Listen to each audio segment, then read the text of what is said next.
Hello students, today we people are going to study about the NCERT exercises of chapter 1, that is electric charges and fields.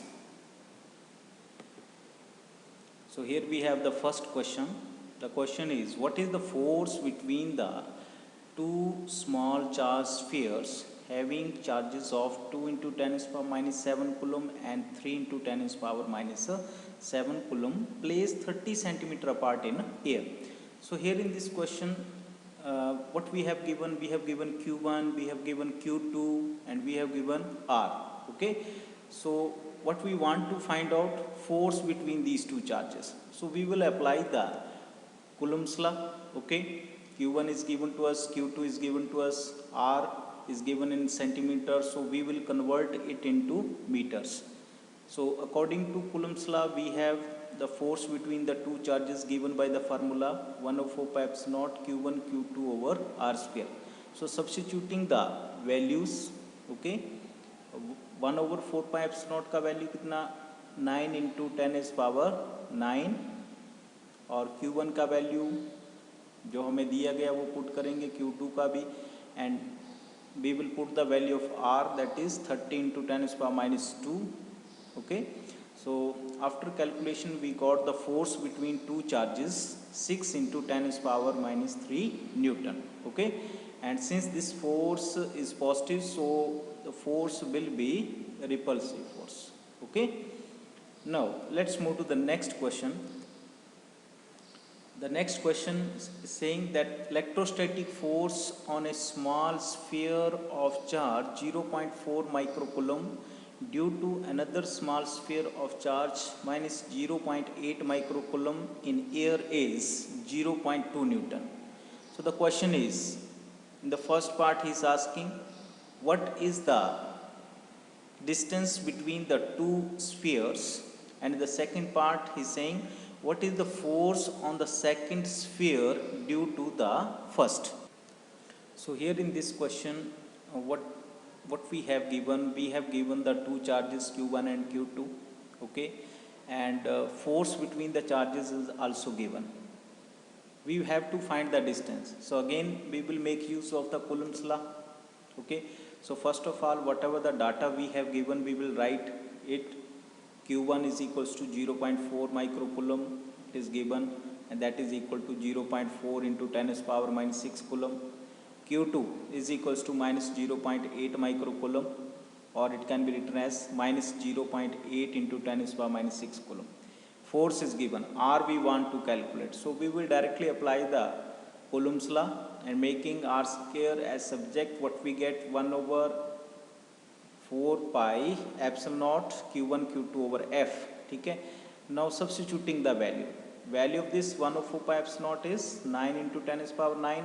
Q1 it is given to us, Q2 का भी value put कर देंगे, force का value दिया है, so R square will comes out to be 16 into 9 into 10 is power minus 4. Okay, and after taking the square root of this, what we get, R is equal to 0.12 meter. Now in the second part he is asking what is the force on the second sphere due to the first. Since this force is given to us, so the two charges will mutually exert equal and opposite forces.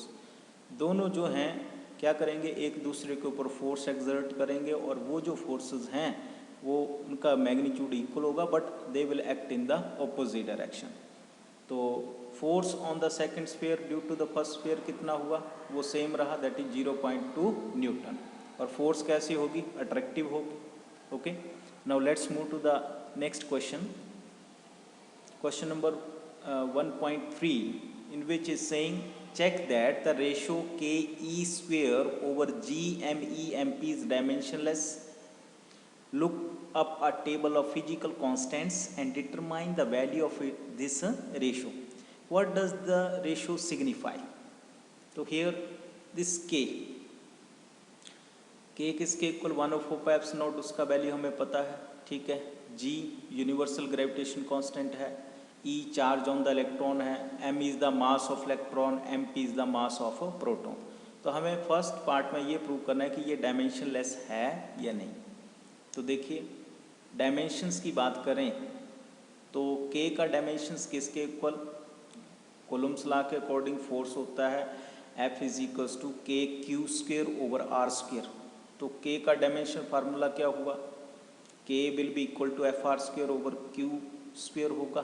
तो that's why f का dimension newton, r square का metre square और divided by coulomb यानी कि charge का square है तो coulomb raise power -2, ये के का डायमेंशन आया। ई चार्ज है तो उसका डायमेंशन क्या होगा, कुलम, कुलम का स्क्वायर, ठीक है। अच्छा, जी यूनिवर्सल ग्रेविटेशन कांस्टेंट, तो उसका एसआई यूनिट क्या होगा, न्यूटन मीटर स्क्वायर पर केजी स्क्वायर, ठीक है। और एम ई मास है, एम पी भी मास है तो किलोग्राम, ठीक है। यहाँ चार्ज का यूनिट क्या था, कुलम, ओके। तो यहाँ पर क्या होगा, न्यूटन से न्यूटन कैंसिल हो जाएगा, मीटर स्क्वायर से मीटर स्क्वायर, ओके। ये जो किलोग्राम स्क्वायर है और ये किलोग्राम और किलोग्राम मल्टीप्लाई होके they will also get cancelled out. In the numerator, this coulomb raised power -2 is there and this coulomb square, so they both will get cancelled out. तो dimension ये किसके equal आ गया जाएगा, 1 के equal, और we can write the dimensions m0 l0 t0। What does it mean, the given ratio is dimensionless. अच्छा, अब हमें फिजिकल कांस्टेंट का वैल्यू देखना है, ठीक है, और इस रेशियो को वहाँ पे कैलकुलेट करना है और बताना है कि ये क्या सिग्निफाई करती है। So here we have given the value of k का वैल्यू हमें पता है 9 × 10⁻9 न्यूटन मीटर स्क्वायर पर कूलम स्क्वायर। ई चार्ज है 1.6 × 10⁻19 coulomb.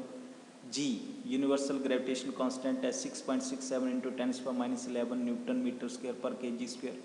M e is the mass of electron 9.1 × 10⁻31 kilogram and mp is the mass of proton, that is 1.66 × 10⁻27 kilogram. तो substituting these values, ये सारी की सारी वैल्यूज़ जो हैं वो हम यहाँ पे अगर पुट कर दें इस रेशो में, तो calculated value will comes out to be 2.29 × 10⁻39, ठीक है। अब देखो कितना ये पावर बड़ा आ रहा है वैल्यू, तो what does it mean, the large value of this ratio signifies that the electrostatic force is much stronger than the gravitational force, ठीक है। बेसिकली ये रेशियो किसका लिया गया है, it is basically the ratio of the electrostatic force to the gravitational force. तो इसीलिए वहाँ पे बता रहा है कि दैट्स वाई ये जो रेशियो है it signifies that electrostatic force is much stronger than the gravitational force. Now let's move to the next question, exercise 1.4, in which he is saying explain the meaning of the statement electric charge of a body is quantized। electric charge of a body is quantized, इसका मतलब क्या हुआ कि charge carried by A body is not continuous but it is the integral multiple of certain smallest unit of charge, ठीक है। कि जो body charge carry करती है वो कंटिन्यूस नहीं है बट वो इंटीग्रल मल्टीपल है certain smallest unit of charge के, ठीक है। तो Q इज इक्वल्स टू किसके इक्वल हमने पढ़ा था, एन ई के, और एन क्या वहाँ पे इंटीजर है, क्लियर। तो ये इसका मतलब हुआ quantization of electric charge means that total charge of a body is always an integral multiple of basic charge which is the charge on an electron, thus Q is equals to n e. तो n हमारे पास integer आ गया। अच्छा, इसका जो B part है उसमें क्या बोल रहा है, why can one ignore quantization of electric charge when dealing with the macroscopic that is large scalar charges.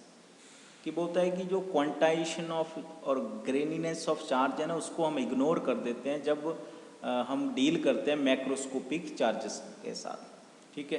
तो मान लीजिए हमारे पास चार्ज मान लो वहाँ पे लिया हमने 1 माइक्रोकूलम, 1 माइक्रोकूलम मतलब 10⁻⁻6 कूलम। अब इसमें अगर number of electrons if we want to find out then according to the formula Q is equals to n e, what we get, N is equals to Q by e. So Q कितना 10⁻⁻6 और E कितना 1.6 × 10⁻19। तो हमारे पास कितने number of electron आ गए, 6.2 × 10⁻12, ठीक है।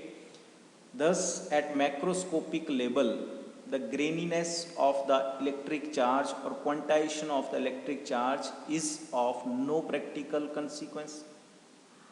क्योंकि देखो कितने नंबर ऑफ इलेक्ट्रॉन्स हैं, एक माइक्रो कूलम की बात हो रही है वहाँ पे, ठीक है। It can be ignored and electric charge can be considered as a continuous, ठीक है। सो दैट्स वाई हम जब मैक्रोस्कोपिक लेवल के ऊपर जो है क्वांटाइजेशन ऑफ इलेक्ट्रिक चार्ज को इग्नोर कर देते हैं, ठीक है। Now let's move to the next question in which we have given कि when a glass rod is rubbed with a silk cloth, charges appear on both. A similar phenomena is observed with many other pairs of bodies. Explain how this observation is consistent with the law of conservation of a charge. कि question में क्या बोल रहा है कि एक glass rod को silk cloth के साथ रब करा गया और दोनों के ऊपर जो है वो चार्जेस अपेयर हुए, और ये सिमिलर इसी तरह जो प्रक्रिया है वो ऑब्जर्व करी गई अदर पेयर ऑफ बॉडीज़ के साथ। तो हमें ये बताना है कि ये हाउ दिस ऑब्जर्वेशन, ये जो ऑब्जर्वेशन हमने करी ये कंसिस्टेंट है law of conservation of charge के अनुसार या नहीं। तो देखो ग्लास रॉड को सिल्क क्लॉथ के साथ रब करा गया और दोनों को फिर सेपरेट करा गया, तो हुआ क्या, ड्यू टू फ्रिक्शनल इलेक्ट्रिसिटी, ठीक है, फ्रिक्शन के कारण जो एटम्स के अंदर जो इलेक्ट्रॉन थे ग्लास रॉड, ठीक है, के अंदर, तो due to the ionization energy, ठीक है, दे विल गेट और they will come out of the atom as a result of which what would happen, 5 electron जो है वो ग्लास रॉड से वो शिफ्ट हो गए किसमें, सिल्क क्लॉथ में, और पीछे क्या छोड़ गए, वो होल छोड़ गए। तो कहने का मतलब it is in accordance with the conservation of charge, ठीक है। That is we can say that when a glass rod is rubbed with the silk cloth charges appear on both, okay, दोनों के ऊपर चार्ज अपीयर होते हैं, and these charges are equal in magnitude and opposite in sign, so that algebraic sum of the charges produced on both is zero. algebraic sum इन दोनों के ऊपर क्या हो जाएगा, जीरो हो जाएगा। Further the total charge after rubbing is zero, कि रब करने से पहले भी क्या था, टोटल चार्ज जीरो था, क्लियर, और रब करने के बाद भी total charge zero, hence law of conservation of charge is being obeyed here, okay. Now let's move to the next question 1.6 in which he is saying 4-point charges QA 2 microcoulomb, QB and charge placed at point B minus 5 microcoulomb, QC is equals to 2 microcoulomb and QD is equals to minus 5 microcoulomb are located at the corners of square ABCD of side 10 centimeter. The question is, what is the force on a charge of 1 microcoulomb placed at the center of the square? So here students look at that the charges which are given to us, they are placed at the respective corners of the square, okay. Charge 2 microcoulomb is lying at point A, minus 5 microcoulomb is lying at point B, 2 microcoulomb is lying at point C, and minus 5 microcoulomb is lying at point D, okay. Now what would happen, as the sides is given to us, okay, side of square is given to us 10 centimeter 10 centimeter, so what we want to calculate force on the charge this placed at point O. So for this what would happen, 1 microcoulomb positive charge is there, so the force exerted by the charge placed at point A, it will act along OC, okay, क्योंकि वो repel करेगा, और जो C point के ऊपर जो charge रखा है 2 माइक्रोकूलम का, it will exert a force of repulsion on this charge along OA, ठीक है। Further, the charge which is placed at point D, it will exert the force of attraction on this 1 microcoulomb charge placed at point O towards D, ठीक है, and the charge which is placed at point B, it will also exert the force of attraction on this charge 1 microcoulomb. Okay. Now, what about the resultant force on this charge? This we have to calculate. So first of all, we need to calculate the distances, this OB, OA, OC and OD. तो here as the length of the diagonal of the square किसके equal होगा? ये diagonal का length find out करना है, because OB OD क्या होगा? उसका हाफ होगा. तो length of the diagonal of the square is given by that is square root of कितना? BC का स्क्वायर प्लस CD का square. So it will comes out to be 10 root 2 centimeter. Okay, after calculation. Then we will calculate this distance OA, OB, OC, OD is equals to, ये कितना होगा? Half होगा AC और BD का, that is 10 root 2 by 2.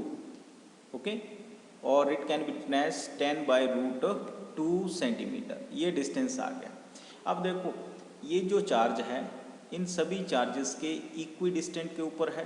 Clear? तो ये जो सारी फोर्सेस लग रही है FA and FC being equal in magnitude but are acting in opposite direction, they will get cancelled out. Okay. Further the force acting on 1 microcoulomb charge placed at point O due to the charge placed at point B and charge placed at point D. These are also equal in magnitude but they are acting in the opposite direction, hence they also will get cancelled out. ठीक है. So the net resultant force acting on the charge 1 microcoulomb at point O will be 0. So here forces of repulsion on 1 microcoulomb charge at point O due to the 2 microcoulomb charge at A and C are equal and opposite, therefore they will cancel out. ठीक है. Similarly, the forces of attraction on 1 microcoulomb charge at point O due to -5 microcoulomb charge at point B and D, they are also equal and opposite. So these forces also cancel. Hence the net force on the charge of 1 microcoulomb at point O is 0. Clear? Let's move to the next question. 1.7 exercise in which is saying an electrostatic field line is continuous curve. That is a field line cannot have sudden break. Why not? ऐसा क्यों नहीं होता? ठीक है.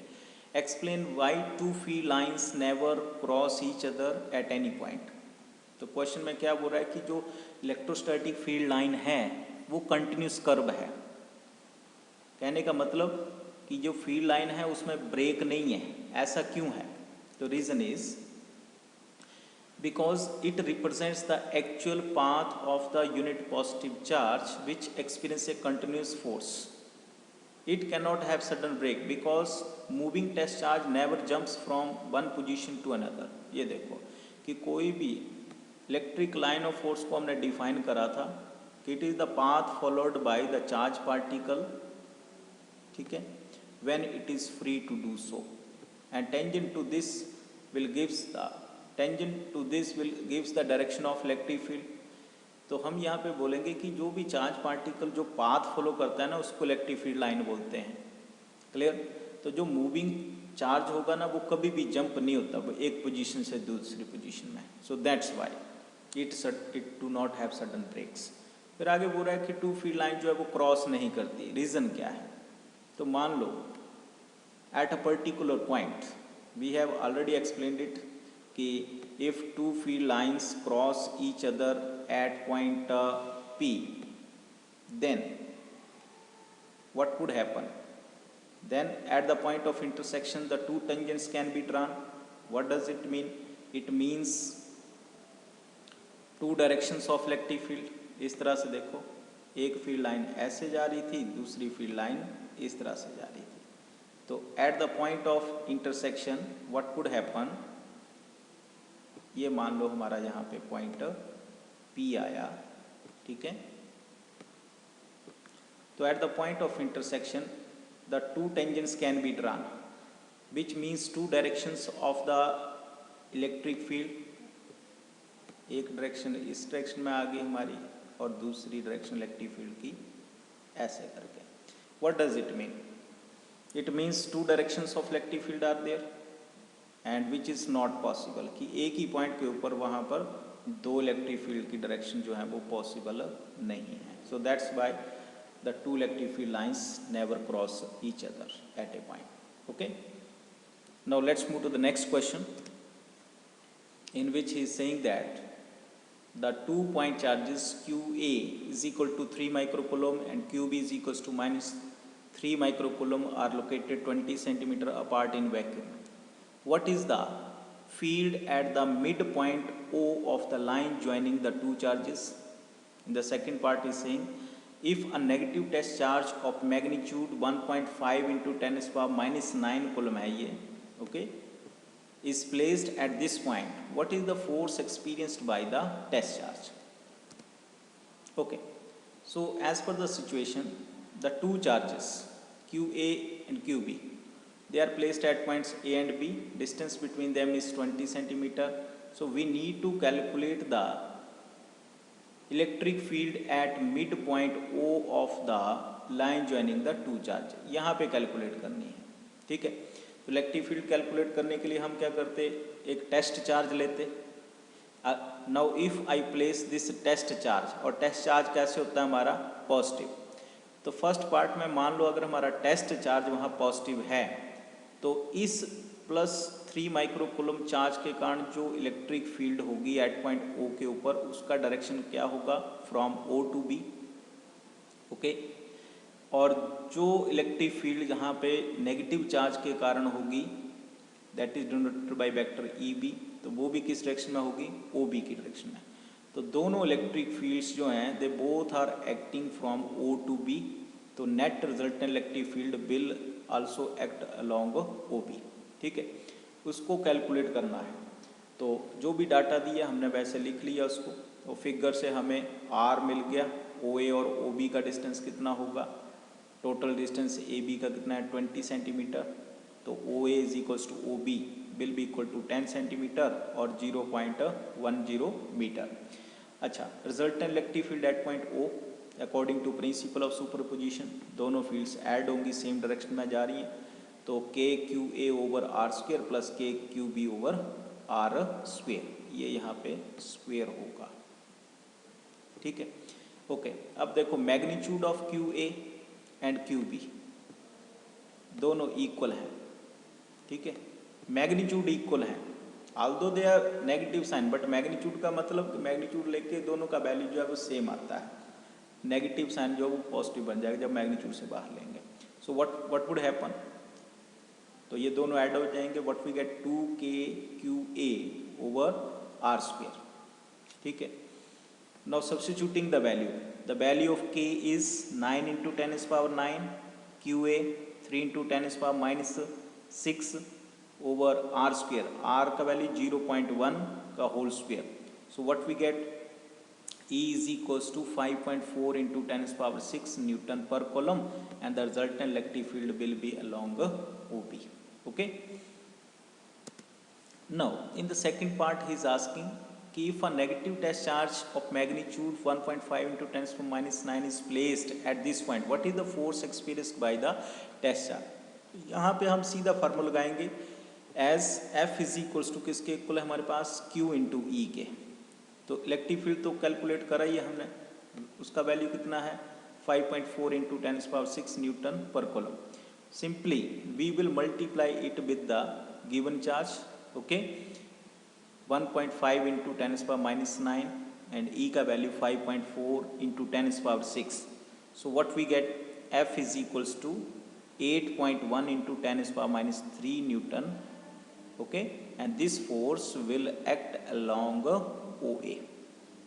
ठीक है, कहाँ पे एक्ट करेगी, ओ ए की डायरेक्शन में एक्ट करेगी, क्योंकि नेगेटिव चार्ज रखा है. तो ये नेगेटिव और नेगेटिव क्या करेंगे, रिपेल करेंगे, और ये नेगेटिव और ये पॉजिटिव अट्रैक्ट करेंगे. So that's why resultant electric field will be along this direction. Okay, now let's move to the next question. Exercise 1.9, in which is saying a system has two charges qa is equals to 2.5 into 10 to the power minus 7 coulomb and QB is equals to minus 2.5 into 10 to the power minus 7 coulomb located at points A, coordinates दिए हैं 0 0 minus 15 centimeter and B coordinates are given 0 0 plus 15 centimeter respectively. What are the total charge and the electric dipole moment on the system? ठीक है, तो total charge कितना होगा? तो देखिए यहाँ पे QA हमने एक कोऑर्डिनेट सिस्टम कंसिडर करा OXYZ, ठीक है, जिसमें कि A के कोऑर्डिनेट दिए हैं, X का वैल्यू भी 0 है, Y का वैल्यू भी 0 है और Z कितना है माइनस 15 सेंटीमीटर। तो ये ऊपर पॉजिटिव Z हुआ ये हमारा, this is plus Z axis. तो डाउनवर्ड डायरेक्शन में क्या होगा? डाउनवर्ड डायरेक्शन में क्या होगा? That is minus Z axis. This is basically minus Z axis. Clear? Here. Okay.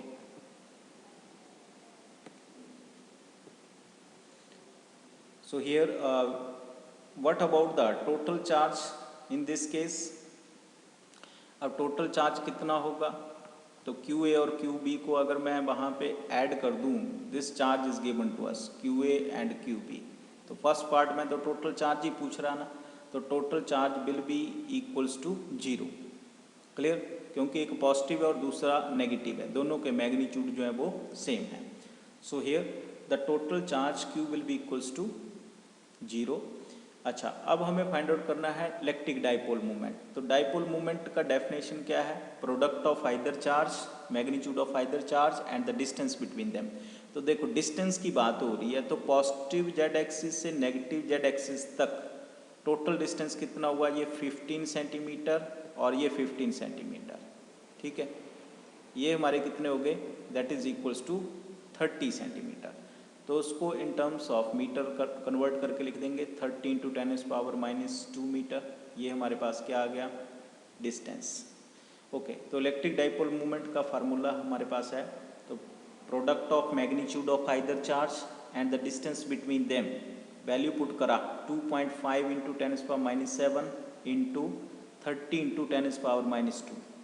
तो कितना आया? That is P is equals to 7.5 into 10⁻⁸ coulomb metre. ये डाइपोल मोमेंट मिल गया। अब डायरेक्शन ऑफ डाइपोल मोमेंट किस डायरेक्शन में है? That is it is always from negative to positive. Okay, so direction of dipole moment is along BA, that is along the negative Z axis. Now let's move to the next question, exercise 1.10, in which is saying an electric dipole with the dipole moment 4 into 10⁻⁹ coulometer is aligned at 30 degree with the direction of a uniform electric field of magnitude 5 into 10⁴ Newton per coulomb. Calculate the magnitude of the torque acting on the dipole। ठीक है, torque का magnitude वहाँ पे हमें calculate करना है। तो जो भी डाटा दिया है, first of all we will write it in mathematical form. देखो डाइपोल मोमेंट दिया है, एंगल दिया है, इलेक्ट्रिक फील्ड दिया है, तो टॉर्क का फार्मूला क्या? Tau is equals to PE sine theta.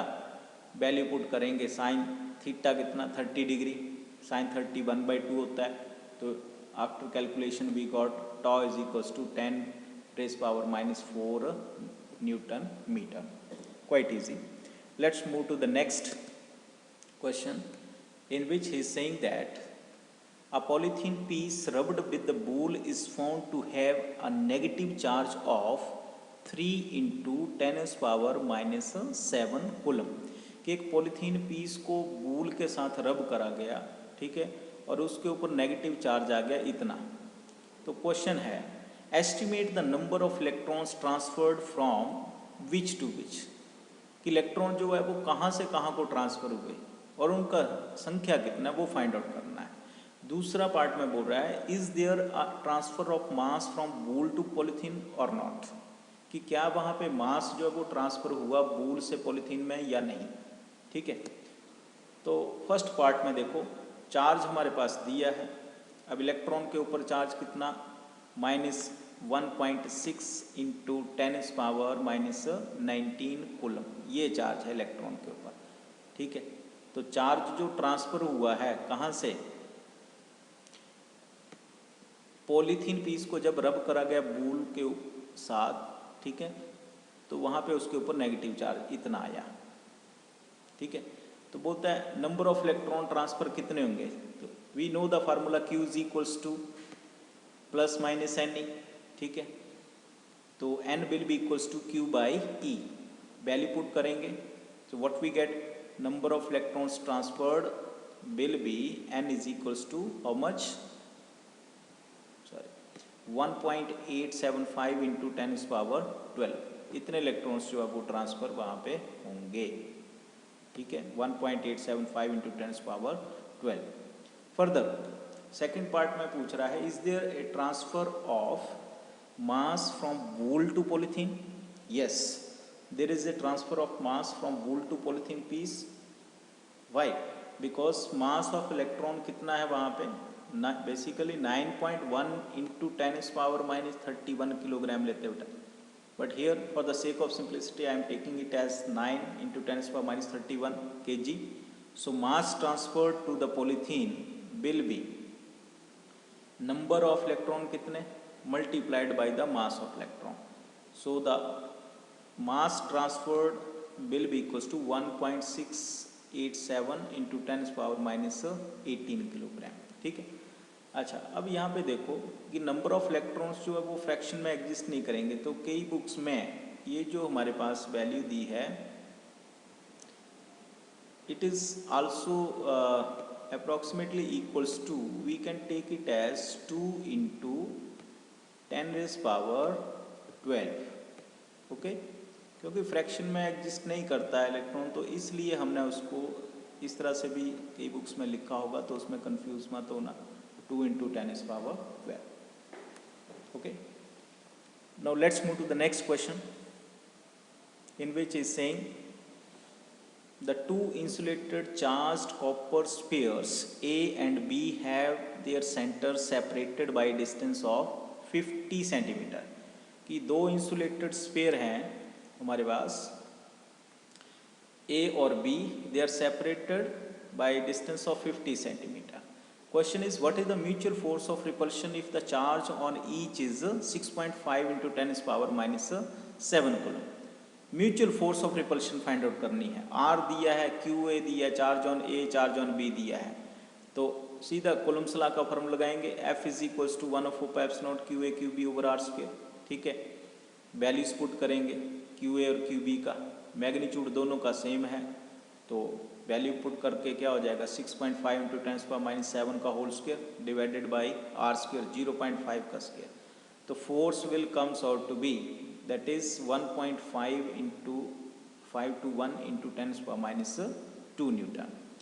B part में देखेंगे, बी पार्ट में क्या दिया है, what is the force of repulsion if each sphere is charge double the above amount and the distance between them is half, कि वहाँ पे कितना फोर्स ऑफ रिपल्शन होगा कि अगर चार्ज उन स्फीयर के ऊपर डबल कर दिया जाए और डिस्टेंस हाफ कर दिया जाए, तो चार्ज मतलब QA dash new charge, charge on B sphere will be QB dash, ठीक है। तो here in this case the new force will be F dash, ठीक है, और न्यू डिस्टेंस कितना R dash, new charge on sphere A QA dash, charge on sphere B QB dash और new distance R dash. Value put करेंगे Q dash किसके equal है, twice of, double कर दिया तो ट्वाइस ऑफ QA और यहाँ पे भी twice of QB, distance half कर दिया तो R dash will be equals to R/2। So what we get, देखो डिनोमिनेटर में क्या है R स्क्वायर बाई 4, तो 4 ऊपर चला जाएगा और ये 2 जब 4 के साथ मल्टीप्लाई होके कितना हो गया 16, okay.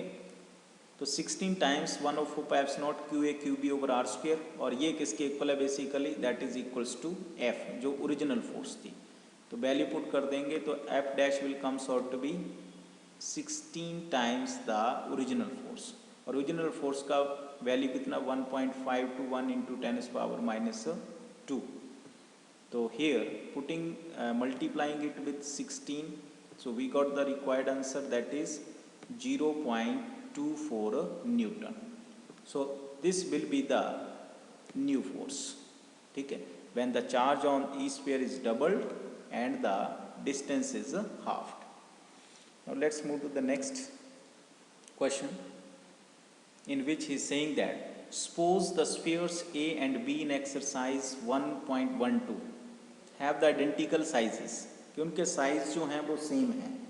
Okay, a third sphere of the same size but uncharged, तीसरा स्फीयर कैसा है, साइज सेम है लेकिन अनचार्ज्ड है, is brought in contact with the first, then brought in contact with the second and finally removed from both, then what is the new force of repulsion between A and B. ठीक है, तो देखो ये हमारे पास sphere ए था और ये था हमारे पास बी. ठीक है, चार्ज दोनों पे दिए हुए थे हमारे पास. ओके, डिस्टेंस दोनों के बीच का दिया हुआ था. क्लियर, और ये अनचार्ज स्फीयर है सी, जिसके ऊपर कोई चार्ज नहीं है. अच्छा, अब नेक्स्ट स्टेप में क्या करा जाता है कि सी को ए के साथ वहाँ पे कॉन्टैक्ट करके वहाँ पे इस तरह से इसको कॉन्टैक्ट करा. अंडर दैट कंडीशन क्या हो जाएगा, शेयर करेंगे ये दोनों चार्ज. ठीक है, तो what would happen when the third sphere C of same size, okay, is brought in contact with the A, their charges are equally shared. So therefore the charge left on A कितना होगा, Q A dash, और Q A dash कितना हो जाएगा, half. क्योंकि जब भी वहाँ पे जो शेयरिंग ऑफ चार्ज होता है तो अंडर दैट कंडीशन हमारे पास क्या रहेगा, चार्ज हाफ हो जाएगा. ठीक है, तो half of the given charge 6.5 into 10⁻⁷ का हाफ करा तो that will comes out to be 3.25 into 10⁻⁷ coulomb. ठीक है, ये आ गया क्यू ए डैश. अच्छा, चार्ज ऑन स्फीयर सी कितना रहेगा, फिर पहले कितना था क्यू सी, अब न्यू चार्ज कितना हो गया Q C dash. So Q C dash will be equals to Q A by 2, यानी कि हाफ हो जाएगा इस केस में भी, that is 3.25 into 10⁻⁷ coulomb.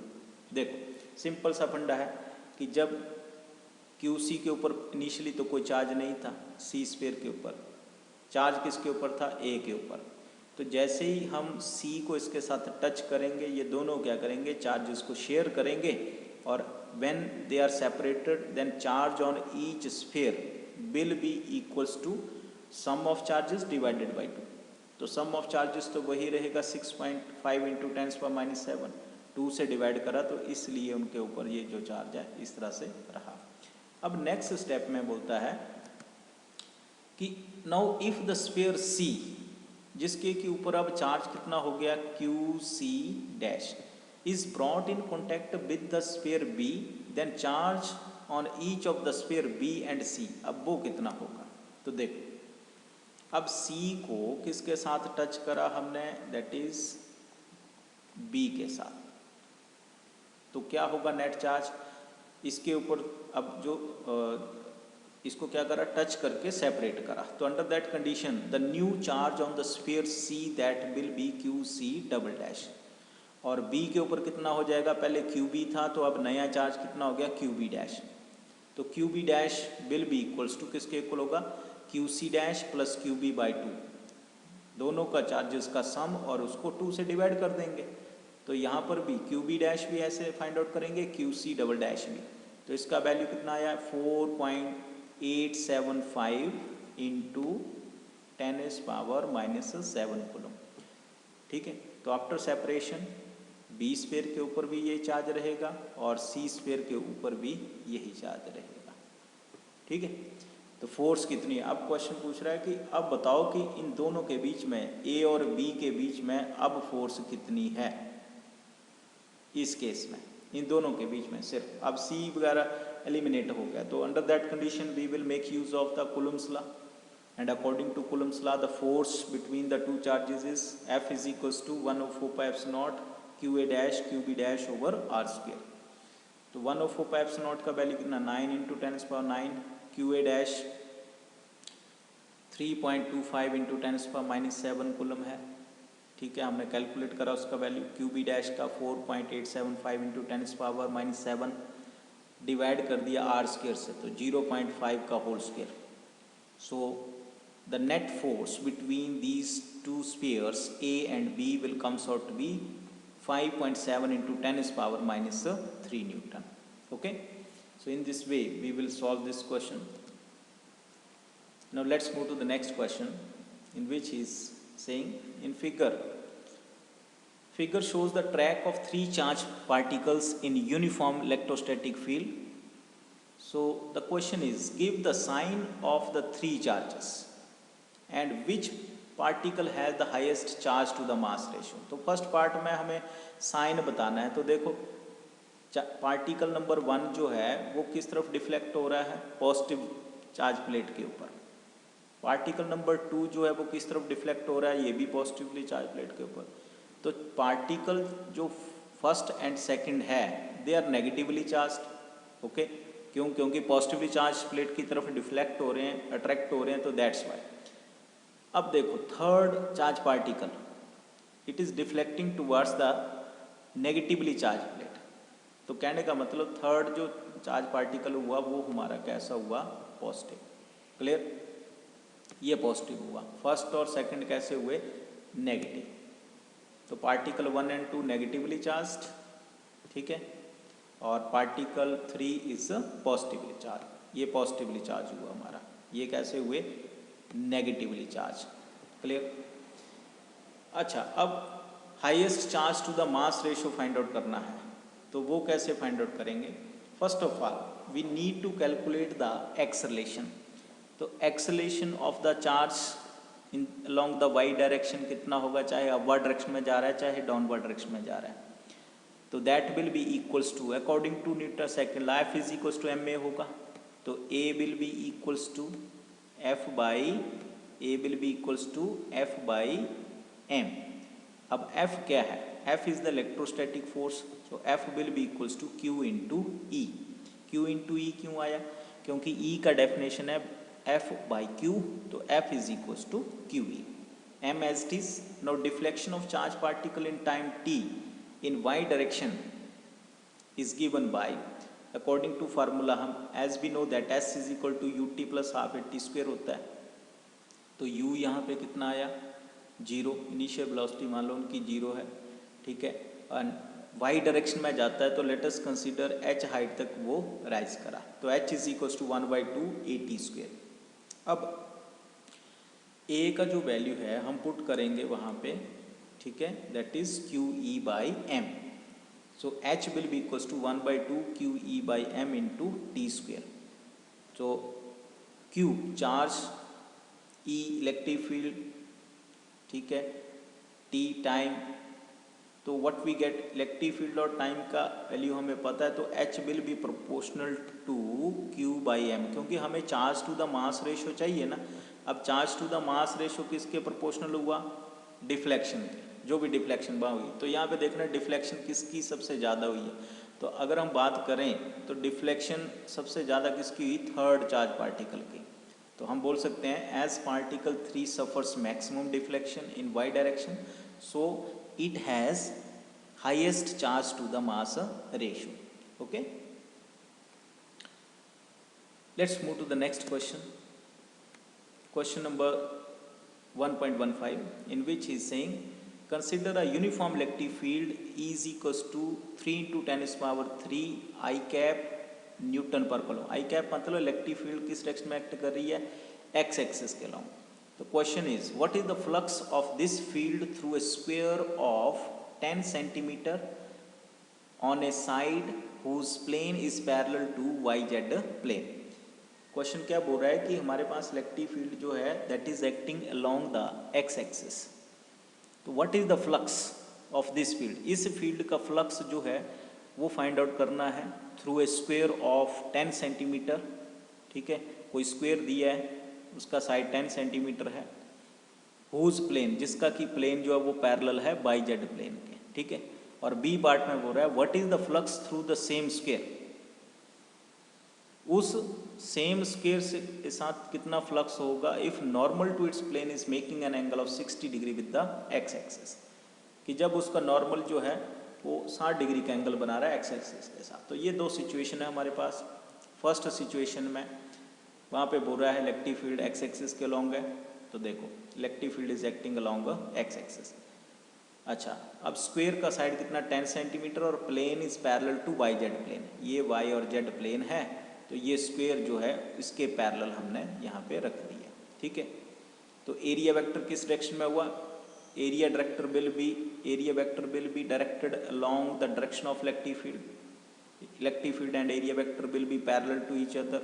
Okay, so angle between them will be 0 degree, so flux linked will be E A cos of angle 0 that is equals to E A. अब E का value दिया है, ए area है, तो 10 into 10 side का square होता है, तो that will be equals to 100 centimetre square. इसको वहाँ पे मीटर में कन्वर्ट करेंगे तो सेंटीमीटर स्क्वायर को मीटर स्क्वायर में कन्वर्ट करा 10⁻⁻⁴ मीटर स्क्वायर आएगा, so that is 10⁻⁻² metre square. तो फ्लक्स हमारे पास कितना आ गया, that is 30 newton metre square पर कॉलम। ओके, ये हमारे पास फ्लक्स की वैल्यू फर्स्ट पार्ट में आ जाती है।